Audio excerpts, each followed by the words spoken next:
Ça tourne. J'arrête d'être parfaite. Rencontre, m'en fous, m'en tape. Voilà. Alors, on vient de se rencontrer. On a passé la journée ensemble, vous voyez, dans cette villa exceptionnelle. Du coup, on ne se connaissait pas du tout. On a appris à se connaître tout au long de cette fabuleuse journée, mine de rien. Et on s'est rendu compte, on fait la même chose. Oui. On parle toutes les deux du syndrome de la perfection. Ouais. Qui nous a fait vachement souffrir l'une et l'autre pendant Qui longtemps. nous a fait vachement pleurer. Beaucoup. Qui nous a rendus très très vulnérables. Et du coup, on a écrit un bouquin chacune sur le sujet. Ouais. Et du coup, ça fait double bonus pour vous, parce que ça vous donne double couche de coups de pied au derche pour vous débarrasser du syndrome de la perfection. Voilà. Le syndrome d'être toujours coupable de peu mieux faire. Voilà, d'avoir honte, d'être too much, pas assez. Et du coup, nous, on a fait un travail colossal, l'une et l'autre, pour arriver à se sortir de ça. Et on s'est dit que réunir nos deux expertises, nos deux talents là-dessus, ça pourrait peut-être vous parler. Et donc, du coup, on s'est dit, si on faisait une petite vidéo comme ça, à l'improviste. À l'improviste avec toute une équipe derrière qui gère. Hein. C'est ça. Et du coup, on s'est dit, tu m'arrêtes si je me trompe, que ce serait peut-être pas mal de partager toutes les deux et de vous dévoiler un petit peu ce sur quoi on a galéré justement. Mais bien galéré. Bien galéré, bien galéré sur ce syndrome de la perfection. Alors toi, Cindy, qu'est-ce qui t'a donné le plus de fil à retordre sur la perfection? Le truc, vas-y, donne-moi du dos. Alors, en fait, donc du coup, je pars sur une anecdote, un dossier, un truc comme ça. Peu importe l'âge que j'ai. Grave. Peu importe l'âge que j'ai. Alors, là, je vais y aller mollo. Je vais peut-être pas lancer tout de suite un bon gros dossier, mais en gros, je me rappelle d'un moment où je suis maman avec mes deux petites filles et puis on va chez l'allergologue et on est dans la salle d'attente et mes filles, elles font clairement le bazar. C'est censé être un endroit calme et en fait, vraiment, on dirait des enfants sauvages. Elles vont dans tous les sens. Et à ce moment-là, j'ai déjà écrit un livre. Je commence déjà à m'adresser aux personnes, aux femmes, aux mamans, leur dire c'est OK que tout ne soit pas parfait. Et puis, je suis déjà coach, etc. Et donc, en fait, j'ai l'impression que moi, je dois montrer l'exemple. J'ai l'impression que moi, je n'ai pas le droit à l'erreur parce que je suis coach, parce que je suis auteur, parce que j'écris sur le sujet. Donc, en gros, je suis la référence, je suis l'exemple. Et finalement, alors que je parle de ce sujet, je suis victime de mon expertise et je me rends compte que je me dis ok, en fait là ça va pas du tout, j'ai pas le droit, donc en gros j'arrête tout. Je mets la clé sous la porte, je retourne donner des cours de piano, c'est bien mieux, c'est pas bon pour moi. Et t'avais l'impression de ne pas être cohérente avec le message que tu avais envie de donner aux gens? Ouais, c'est ça. De dire, pour moi, c'est hyper important d'être transparente, d'être authentique, d'être sincère et de me dire, bon, ben ok, en fait, là, je ne me rendais pas compte que je voulais contrôler mes enfants, que je voulais les maîtriser. Je voulais des enfants parfaits, qui sont assis, qui ne bougent pas, qui ne parlent pas, ou en tout cas qui chuchotent dans une salle d'attente, qui se tiennent tranquilles. Et ça n'arrive quasiment jamais. Même quand je prévois, j'ai les petits coloriages, les gommettes, etc. J'anticipe. Malgré tout, c'est le chaos. Et donc, en fait, je me dis, OK, bon, ben là, en fait, je suis pas capable d'être une bonne maman. Donc, du coup, là, je me dis que je suis pas capable d'être une bonne maman parce que forcément, en tant que bonne perfectionniste, je me fais des scénarios hollywoodiens. Je commence à me dire que de toute façon, quelqu'un d'autre y arriverait bien mieux. Que de toute façon, mes enfants, ils seraient bien mieux sans moi. Que de toute façon, c'est la faute de mon mari. Puis pourquoi c'est moi toujours qui emmène les enfants chez l'allergo? Enfin, voilà. Et je commence à défiler là comme ça. Voilà, là, je suis dans la spirale de l'enfer, tu vois, la perfectionniste qui commence à dire de toute façon, il n'y a rien qui va, c'est la fin du monde. Et donc, du coup, je me dis, mais en fait, si je pense comme ça, c'est que je ne suis pas à même d'aider les autres, quoi. Alors que je parle du sujet d'accepter l'imperfection et finalement, je me rends compte que j'y arrive juste pas. Tu n'arrives pas à être parfaite. Et ouais. J'aimerais trop. Et moi aussi, mais je crois que c'est pour ça qu'on écrit des bouquins là-dessus. C'est qu'il y a une base, c'est que je pense qu'on est les pires au monde à souffrir de ce putain de bordel de trucs. Et du coup, forcément, on a plein d'anecdotes à raconter. Et cette anecdote, je suis persuadée qu'il y a tellement de personnes aujourd'hui qui la vivent aussi. Avec les réseaux sociaux, tout ça, on voit des trucs hyper lichés, parfaits, etc. Et on ne voit pas l'envers du décor. Là, par exemple, quand on fait une vidéo, moi, c'est là que je rebondis sur mon anecdote à moi. Un jour, je fais une vidéo et je me dis, bon, à l'image, tout est nickel, etc. Et puis je vois l'aspirateur bordélique qui a genre 20 ans et je me dis, mais les gens, ils voient pas ça. Je veux pas qu'ils le voient, je veux surtout pas qu'ils le voient. Et je tourne ma vidéo et au montage, je me rends compte que j'ai un morceau de salade entre les deux dents du bas. Et je me dis, et merde, t'as fait 45 minutes de boulot pour rien, etc. Et il faut tout refaire. Est-ce que tu refais tout, etc. Et j'avais tellement la flemme que je me suis dit, bon, ben, allez, m'en fous mental. Mais au moment de diffuser la vidéo, je me suis flagellée, mais comme pas possible. Et je me suis dit, t'as osé faire ça, t'es flemmasse, t'aurais dû le retourner parce que t'avais trop la flemme, etc. C'est encore pire que tu tout. Te juges, la tu honte, condamnes, t'es une merde, voilà. Et du coup, la finalité de l'histoire, c'est qu'il n'y a finalement que moi qui a fait ce truc de salade. T'en as pas fait un gag? T'as pas justement mis un smiley devant? Alors, autant je l'avais fait sur d'autres vidéos, tu vois, où j'avançais en mode Beyoncé, tu vois, et puis il y avait derrière un arbre avec un chien qui s'est mis à faire ses besoins sur l'arbre. J'avais zoomé et je me suis dit, ça va, on va faire un truc. Et au final, celle-là, non, tu vois, je sais pas si c'était sur moi ou le chien c'était sur l'arbre, tu sais. Oui, c'est ça, oui. Peut-être, tu vois, j'ai pas eu la présence d'esprit de me regarder dans la glace et d'enlever ce petit morceau de salade, tu sais. Genre, où elle était ma meilleure amie à ce moment-là pour me dire, t'as un morceau de salade entre les dents, quoi, tu vois. C'est pareil, la blamitude, mais c'est pas de ma faute. C'est l'autre, elle était trop un coupable à ce moment-là. Bah, forcément, hein, c'est un des symptômes de la perfection. Moi, j'appelle la parfaititude. Oui.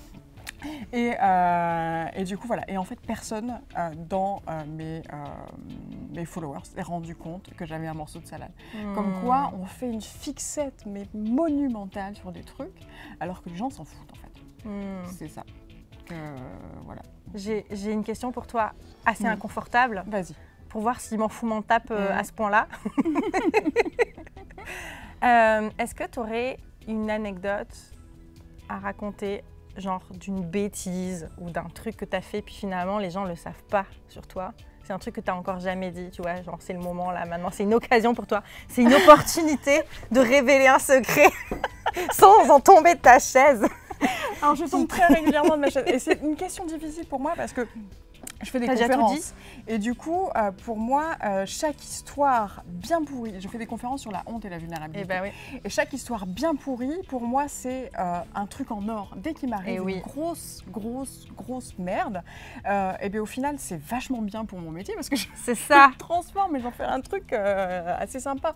Je prends le temps de procéder le truc et du coup, j'arrive en conférence, je raconte un moment sur la photo de classe où, première fois de ma vie où je mets une jupe et un truc fluo mais absolument abominable, tu vois, et toutes mes camarades de classe étaient en robe à tricot, machin, c'était l'époque, hein, j'ai 38 ans, voilà, j'assume complètement, et j'ai voulu me la péter, et j'avais l'impression d'être parfaite, sauf que ça n'a pas eu forcément l'effet escompté. Je me suis mise à tournoyer sur moi-même, tu sais, pour essayer de convaincre, genre, mais allez, vas-y, ma robe, elle est sympa, et au final, j'avais pas mis de culotte. Oh non. Donc la pire honte de ma vie, et du coup je m'en sers en conférence forcément. Mais t'étais à l'école maternelle? Ouais, j'avais 7 ans. J'avais 7 ans, ouais. Et tu t'en rappelles? Grave, parce que tu sais, c'est les moments où tu veux en faire le plus, où tu t'es préparé mentalement, etc. Et ça foire. Et aujourd'hui, j'en fais des histoires, tu vois. Et je pense que toi aussi, tu as dû en mettre plein dans ton bouquin. On a cette présence d'esprit d'avoir aussi le recul. Qui fait que, mais c'est pas naturel. Hein. C'est pas naturel. Il y a forcément un truc un gros travail à faire sur soi pour accepter cette forme de vulnérabilité, etc. Pour accepter sa vulnérabilité, ce qui a été et ce qui représente aussi encore un défi pour moi, c'est de vivre des émotions et qu'elles soient visibles pour les autres, parce qu'il y a vivre des émotions à l'intérieur, mais personne ne le capte. Et il y a vivre des émotions et tout le monde l'a capté parce que tu es défiguré, parce que tu as pleuré ou tu ris aux éclats. Panda. C'est ça. Et ça, c'est quelque chose qui m'arrive régulièrement. Et à chaque fois, je me dis non, mais j'aimerais tellement progresser dans ce domaine-là. J'aimerais tellement me dire que quand je vis des émotions, ben, en fait, les gens qui sont autour, ils s'en rendent peut-être pas forcément compte ou ils peuvent pas le voir. Quand tu es exposé émotionnellement, en fait. Ouais, quand les gens voient que tu peux être quelqu'un qui a des émotions. Oui. Quelles que soient ces émotions, ou tu as une émotion en particulier? Ben, je pense que le plus inconfortable pour moi, ça serait quand je pleure. Ouais. Pas forcément des pleurs de tristesse ou de colère ou de joie, peu importe, mais c'est juste que c'est vraiment, je veux dire, ça sort, quoi. Là, c'est vraiment visible.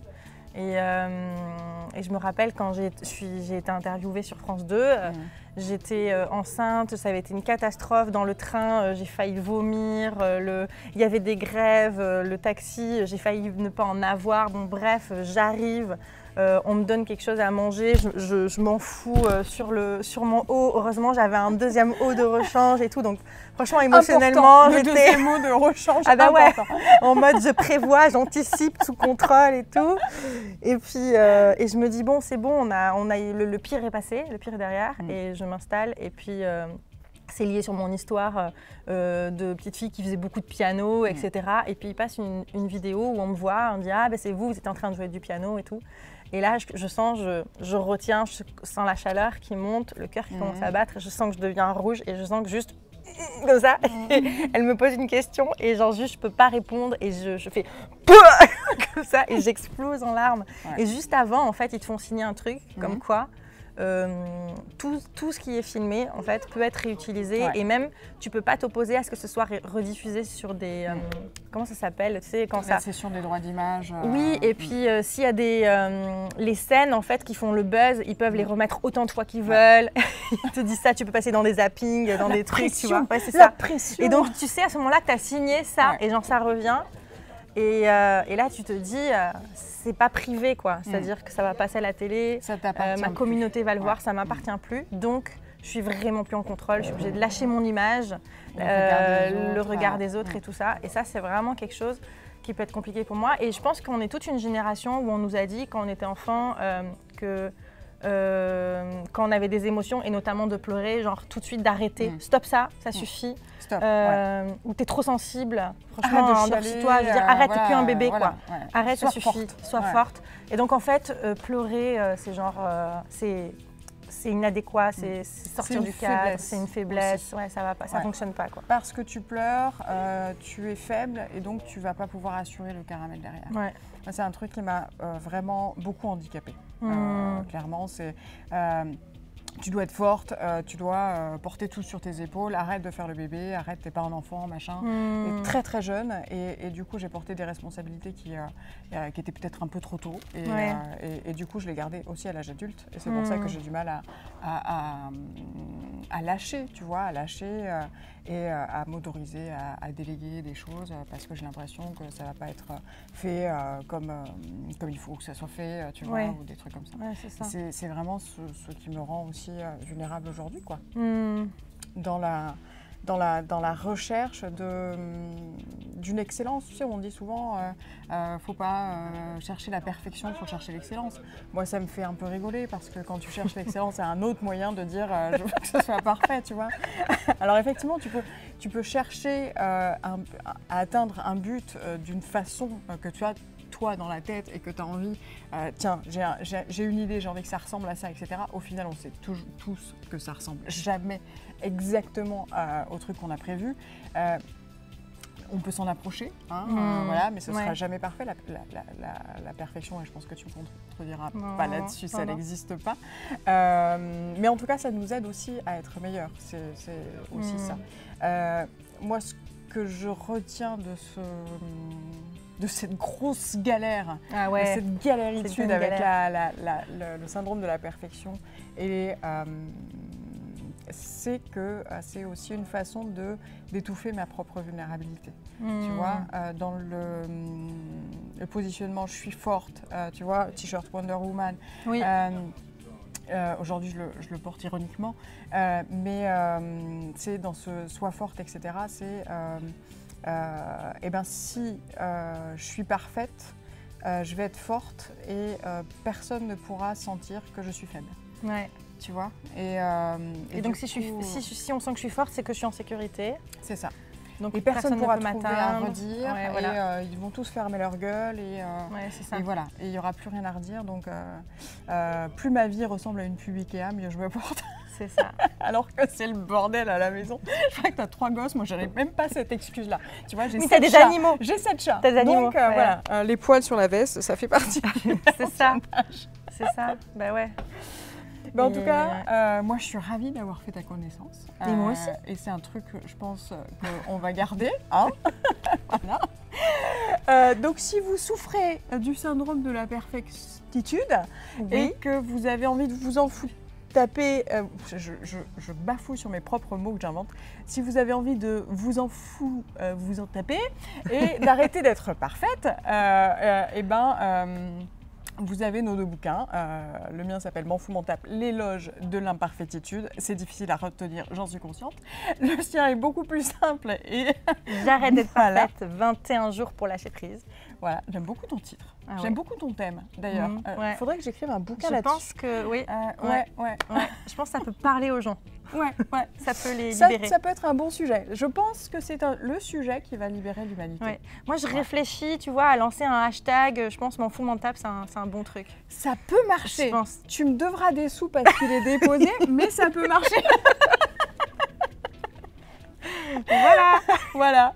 On espère que cette vidéo vous a plu. Ça t'a plu? Ouais, ça m'a plu. Ouais. Puis j'en ai encore sous la pédale. Yes, et si on va se recroiser, c'est sûr. On Ouais. refera des petites vidéos comme ça de temps à autre. Yes. Merci Cindy. Merci. À bientôt. Quelque part. Bye bye.